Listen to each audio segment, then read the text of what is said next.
Hi friends, எல்லாருக்கும் வணக்கம். Welcome to Dhana's fusion. நம்ம இன்றைக்கி ஒரு சூப்பரான ஸ்நாக் ரெசிபி பார்க்க போகிறோம்.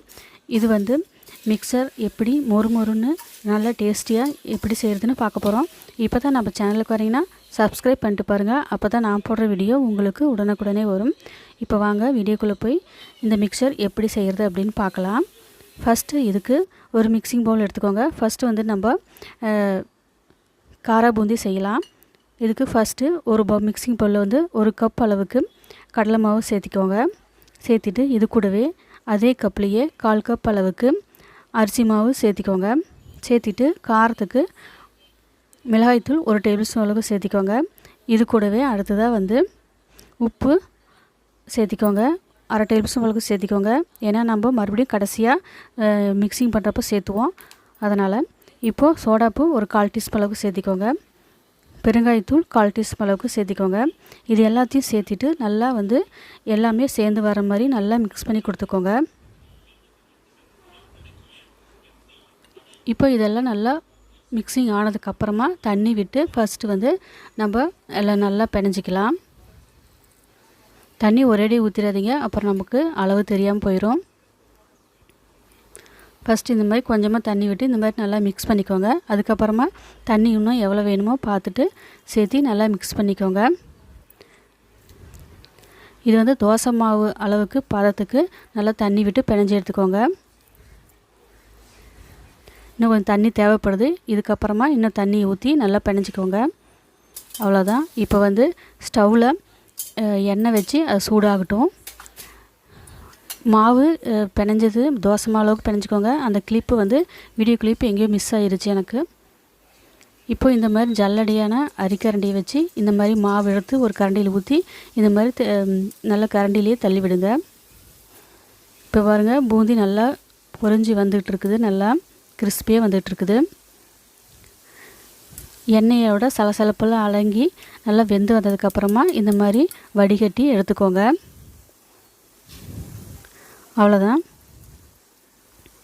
நல்லா கிறிஸ்பியாக வெந்ததுக்கப்புறமா எடுத்துக்கோங்க. அப்போ தான் நம்ம மிக்சர் சாப்பிட்றப்போ நல்லா மொறுன்னு நல்லாயிருக்கும்.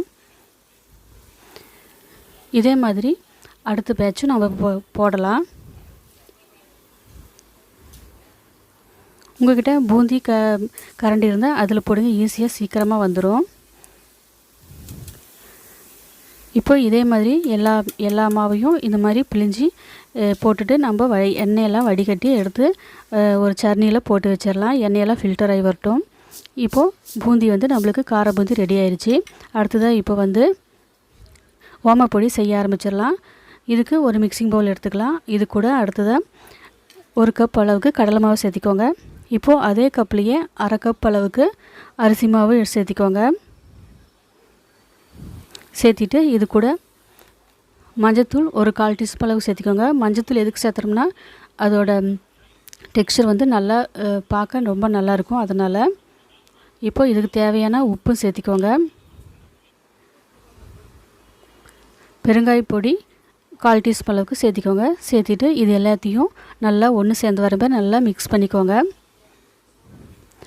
இப்போது எண்ணெய் காஞ்சிட்ருக்குங்கள, அந்த எண்ணெயிலே இருந்து ஒரு 1/2 கரண்டி அளவுக்கு எண்ணெய் சுடு எண்ணெயை ஊற்றி நல்லா கலந்து விட்டுக்கோங்க.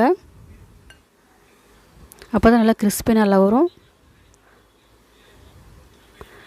இப்போ மாவு நம்மளுக்கு ரெடி ஆயிடுச்சு. இந்த மாதிரி மாவு இருக்கணும், சப்பாத்தி மாவு பதத்துக்கு இருக்கணும். இப்போ வந்து ஓம அச்சு எடுத்துக்கலாம். முறுக்கு பிழிகிறதுல போட்டுட்டு எண்ணெய் கொஞ்சம் அப்ளை பண்ணிக்கோங்க எல்லாத்துலேயும். அப்போ தான் நல்லா பிழிகிறப்ப நல்லா ஈஸியாக வந்துடும். இப்போது அதில் கொஞ்சம் மாவு எடுத்து இந்த மாதிரி போட்டுக்கோங்க. போட்டுட்டு இப்போ வந்து ஆயில் வந்து சூடாயிருச்சு. இதில் நம்ம அப்படியெல்லாம் பிழிஞ்சு கொடுக்கலாம். ஓமப்பொடி போடுறப்போ எண்ணெய் வந்து மேலே வரும் சூடாக ரொம்ப, அதனால் பார்த்து பிழிங்க. இப்போ போட்டோடனே பாருங்கள், நல்லா கிறிஸ்பியாக நல்லா வெந்து வந்துருச்சு. எண்ணெய் சலசலப்பாக அடங்கி வந்துருச்சு. இப்போது அடுத்த பக்கம் திருப்பி போட்டு அது வேகிற வரைக்கும் நம்ம வெயிட் பண்ணலாம். இப்போ பாருங்கள், நல்லா வெந்து வந்துருச்சு. இப்போது நம்ம ஃபில்டர் பண்ணி ஆயில் ஃபில்டர் பண்ணி எடுத்துக்கலாம். இதை இப்போது அவ்வளோதான், ஓமப்பொடி நம்மளுக்கு ரெடி ஆயிடுச்சு. இதே மாதிரி எல்லா ஓமப்பொடியும் பிழிஞ்சி எடுத்துக்கோங்க. இப்போ பாருங்கள், நான் எல்லாமே பிழிஞ்சி எடுத்து வச்சுருக்கேன். இப்போ இது ரெடி ஆகிடுச்சு ஓமப்பொடி. அடுத்ததான் வந்து அதே ஆயிலில் லோ ஃப்ளேமில் வச்சு இப்போ நம்ம எல்லாத்தையும் இப்போ பொரித்து எடுக்கலாம். வேர்க்கடலை ஒரு அரை கப் அளவுக்கு சேர்த்திக்கோங்க. உங்கள் தேவைக்கு உங்களுக்கு எவ்வளோ வேணுமோ அந்த அளவுக்கு இதெல்லாம் நம்ம இஷ்டம் தான், எதாக இருந்தாலும் எவ்வளோ வேணாலும் சேர்த்திக்கலாம். இப்போது இது வந்து நல்லா வெந்து கிறிஸ்பியாக வரட்டும். கலர் கொஞ்சம் சேஞ்ச் ஆகி நல்லா வெந்து வரட்டும். அதுக்கப்புறமா எண்ணெயிலேருந்து வடிகட்டி நம்ம எடுத்து வேற ஒரு பவுலில் ட்ரான்ஸ்ஃபர் பண்ணி வச்சிடலாம்.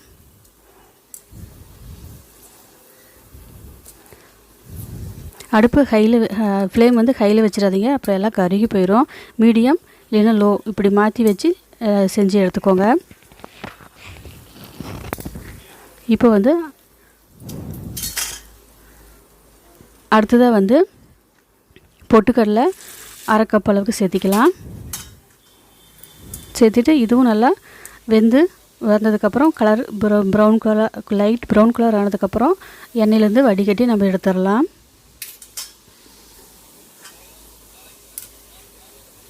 இப்போ பாருங்கள், பொட்டுக்கடலை கலர் சேஞ்ச் ஆகிடுச்சு. இப்போ இந்த ஸ்டேஜில் எடுத்துருங்க, இல்லைன்னா கருகி போயிடும். இதையும் ஒரு பாத்திரத்தில் நம்ம எடுத்து வச்சிடலாம். எண்ணெயெல்லாம் வடிகட்டிட்டு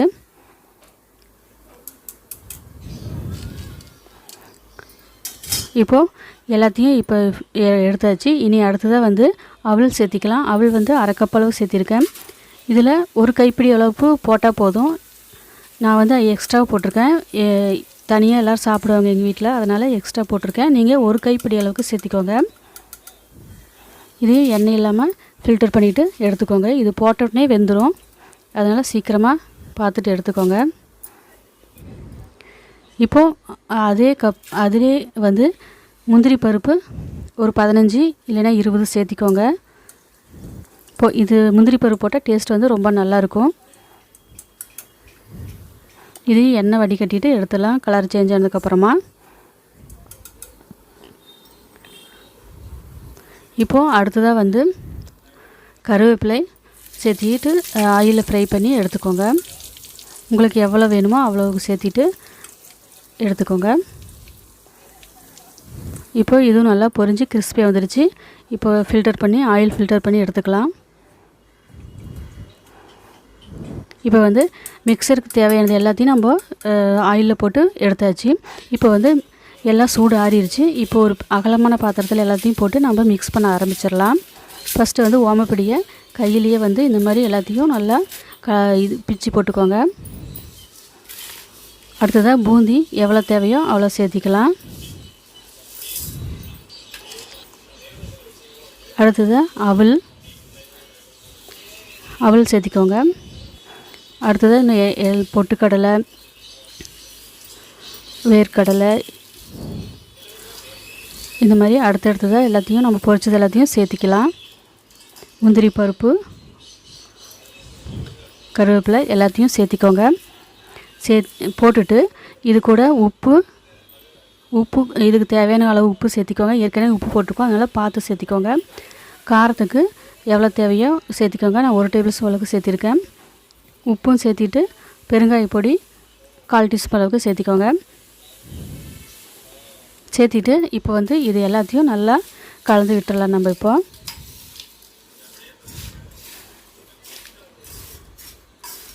கையில் கலந்தோம்னா காரம் கையில் வரும், அதனால் கரண்டியில் வச்சு நல்லா கலந்துக்கோங்க.